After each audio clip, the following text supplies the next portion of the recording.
بسم اللہ الرحمن الرحیم۔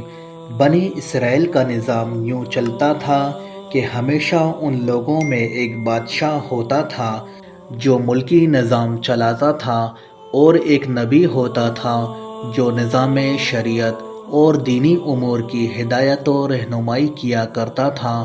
اور یوں دستور چلا آتا تھا کہ بادشاہی یہود ابن یعقوب علیہ السلام کے خاندان میں رہتی تھی، اور نبوت لاوی بن یعقوب علیہ السلام کے خاندان کا ترہ امتیاز تھا۔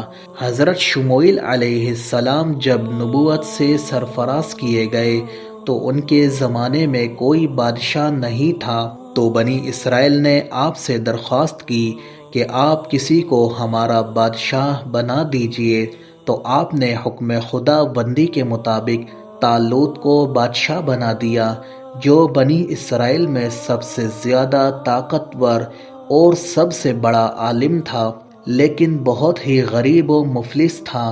چمڑا پکا کر یا بکریوں کی چرواہی کر کے زندگی بسر کرتا تھا۔ اس پر بنی اسرائیل کو اعتراض ہوا کہ طالوت شاہی خاندان سے نہیں ہے، لہٰذا یہ کیوں کر اور کیسے ہمارا بادشاہ ہو سکتا ہے؟ اس سے زیادہ تو بادشاہت کے حقدار ہم لوگ ہیں، کیونکہ ہم لوگ شاہی خاندان سے ہیں۔ پھر طالوت کے پاس کچھ زیادہ مال بھی نہیں ہے۔ ایک غریب و مفلس انسان بھلا تخت شاہی کے لائق کیوں کر ہو سکتا ہے؟ بنی اسرائیل کے ان اعتراضات کا جواب دیتے ہوئے حضرت شموئیل علیہ السلام نے یہ تقریر فرمایا اسے اللہ نے تم پر چن لیا، اور اسے علم اور جسم میں کشادگی زیادہ دی، اور اللہ اپنا ملک جسے چاہے دے، اور اللہ وسعت والا علم والا ہے۔ اور ان کے نبی نے فرمایا اس کی بادشاہی کی نشانی یہ ہے کہ آئے تمہارے پاس تابوت جس میں تمہارے رب کی طرف سے دلوں کا سکون ہے۔ چنانچہ تھوڑی ہی دیر بعد 4 فرشتے صندوق لے کر آ گئے، اور صندوق کو حضرت شموئیل علیہ السلام کے پاس رکھ دیا۔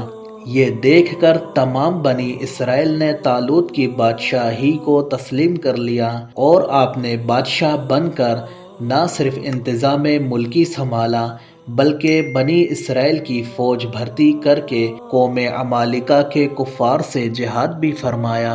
اللہ تعالیٰ نے اس واقعے کا ذکر قرآن مجید میں فرماتے ہوئے اس طرح ارشاد فرمایا، اور ان سے ان کے نبی نے فرمایا کہ بے شک اللہ نے طالوت کو تمہارے لیے بادشاہ بنا کر بھیجا ہے۔ بولے اسے ہم پر بادشاہی کیوں کر ہوگی، اور ہم اس سے زیادہ سلطنت کے مستحق ہیں، اور اسے مال میں بھی وسعت نہیں دی گئی۔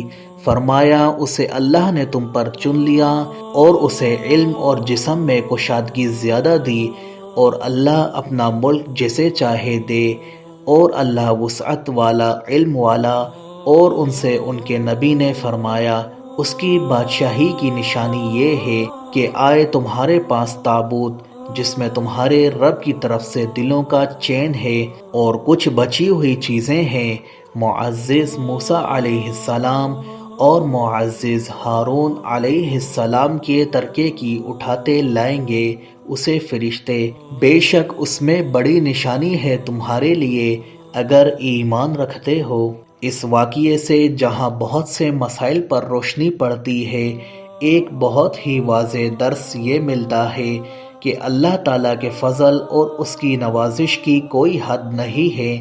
وہ چاہے تو چھوٹے سے چھوٹے آدمی کو منٹوں بلکہ سیکنڈوں میں بڑے سے بڑا آدمی بنا دے۔ دیکھ لو حضرت طالوت ایک بہت ہی کم درجے کے آدمی تھے، اور اتنے مفلس تھے، یا تو وہ دبگر تھے جو چمڑے کو دباغت دے کر اپنی روزی حاصل کرتے تھے، یا بکریوں کو چرا کر اس کی اجرت سے گزر بسر کرتے تھے، مگر لمحہ بھر میں اللہ نے انہیں صاحب تخت و تاج بنا کر بادشاہ بنا دیا۔